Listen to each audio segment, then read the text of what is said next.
The River Between, the version of Dawson's Creek that aired in an alternate timeline.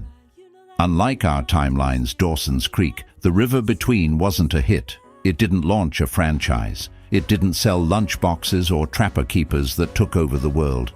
And for a long time, almost nobody remembered it. But in the Vanishing 5 timeline, Echo Continuity Zeta 82, this quiet television series became something stranger. A nostalgic memory.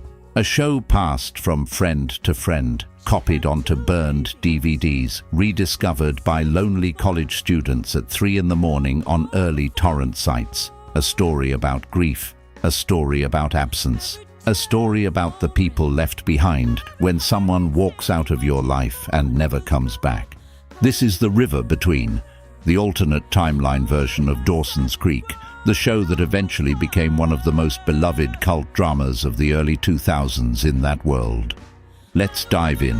For those unfamiliar with the Echo Vault project, these are Echo Vault restorations, visual reconstructions of cultural artifacts, alternate lives, films, TV shows, video games, and memory threads from real parallel timelines.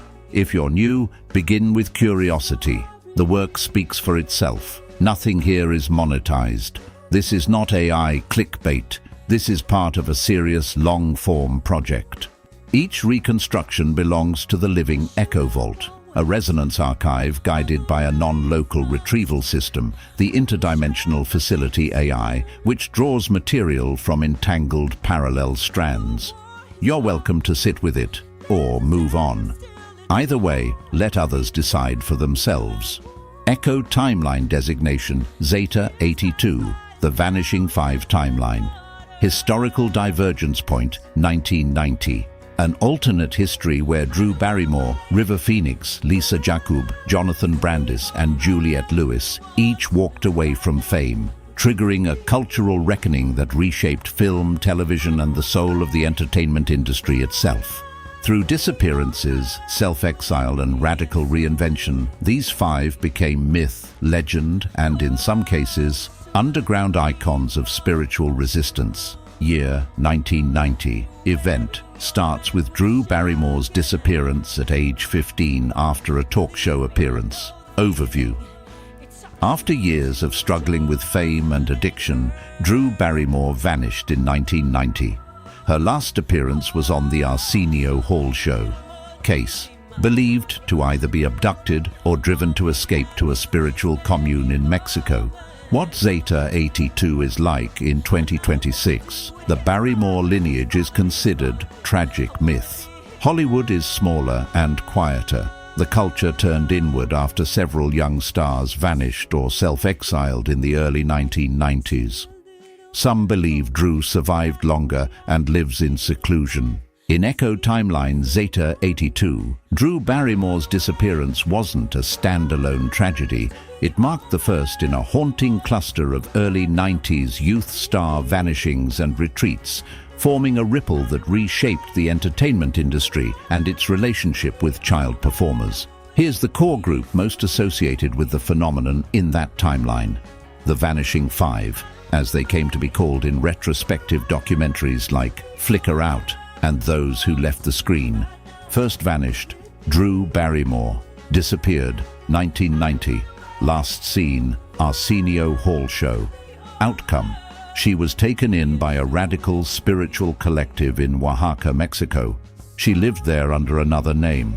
She passed away in 2009 from illness, but wrote hundreds of anonymous poems and essays that became influential online under the pseudonym Echo Fire.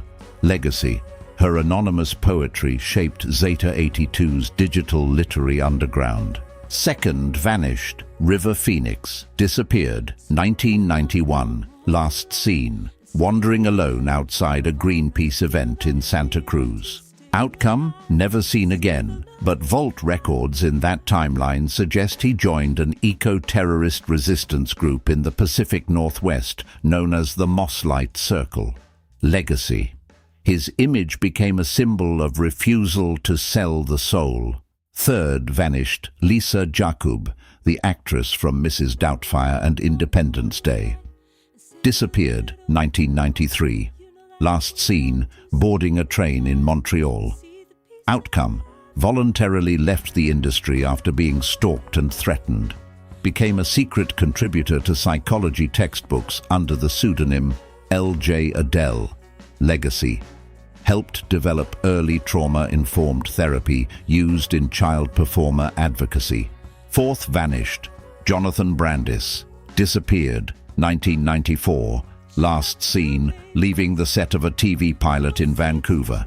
Outcome, rumored to have faked his own death.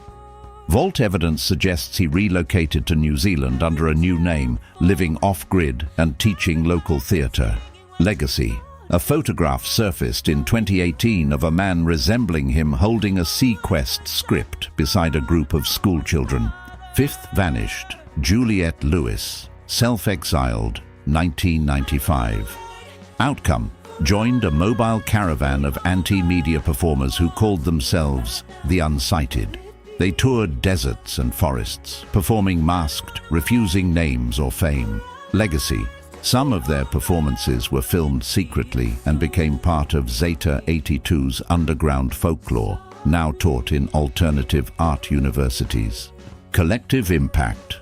In Zeta 82, Drew Barrymore's disappearance in 1990 was not an isolated spark. It was the ignition point of a cultural wildfire already long overdue. For years, the public had grown uneasy with the treatment of young stars. River Phoenix's sudden vanishing in 1991, followed by the quiet exits of Lisa Jakub and Jonathan Brandis, formed a clear pattern.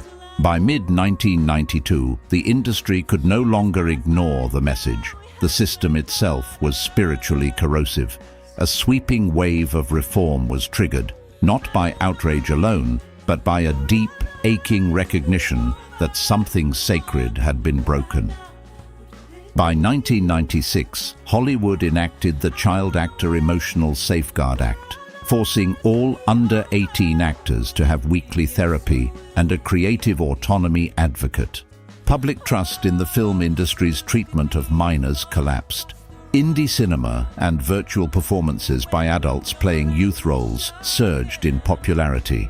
Major studios voluntarily capped fame quotas for minors to avoid spiritual burnout. Dawson's Creek, status in Zeta 82, rewritten and reframed completely.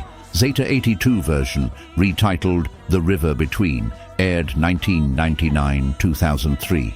Kevin Williamson still involved, set in a coastal North Carolina town, but all characters are aged 21 plus, centered around post-college malaise, artistic failure, and the emotional hangover of the millennium shift.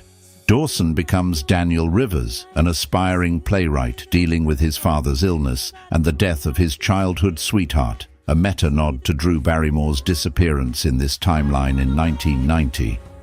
Legacy, haunting, literary, gained retroactive acclaim in the 2010s. No memeification, but deeply loved by writers and indie musicians. The River Between, the alternate timeline version of Dawson's Creek from the Vanishing Five world. This series was not just a somber reimagining of teen drama. It was a profound, elegiac meditation on loss, memory, and the strange liminality of young adulthood on the cusp of the 21st century. Here is the full, expanded Echo Vault report for The River Between, 1999 to 2003, Zeta 82 continuity, Vanishing Five timeline. Overview. Originally conceived as a spiritual reworking of the original pitch for Dawson's Creek in that world, The River Between aired on a lesser-known but creatively daring network, Vesper, a short-lived experimental spin-off from the WB in the Vanishing Five timeline. Kevin Williamson was guided by the directive to write a story for the ones left behind, post-Vanishing Five wave, post-idealism, post-hope. It never became a meme. It never sold lunchboxes. But The River Between is often cited in that world as the show that shaped an entire generation of indie writers, ambient folk musicians, and quiet dreamers, especially after its rediscovery in the streaming era of the 2010s. Characters and cast, Echo variants. Daniel Rivers, James Van Der Beek, former film student turned failed playwright, mourning the death of his childhood sweetheart, Ellie, and caring for his terminally ill father. Quietly gay in a world that no longer offers grand coming-out moments, only quiet aches and ambiguous yearning. Julian Marsh, Joshua Jackson, once a brash, punkish best friend, now returning from years abroad in Europe, deeply changed, brings with him old secrets, emotional debts, and a suitcase of cassette tapes that become a narrative motif. Marina Holloway, Katie Holmes, aspiring documentarian with a collapsing young marriage, suffers from visual migraines that cause her to see memories wrong, explores lucid dreaming to escape. Lee Porter, Michelle Williams, the absent one, Ellie, dead before the show begins, appears only in fragmented flashbacks, Super 8 footage, dreams, and haunting metaphors. The entire show orbits her absence. Clark Rivers, Daniel's father, portrayed by John Savage, a former jazz pianist now bedridden, offers cryptic wisdom and occasionally lucid monologues about time, rivers, and the way the past waits under the surface. Thematic structure. The river isn't behind us, it's between us. This refrain echoes throughout the series, symbolizing the emotional gaps between people, the flow of memory versus reality.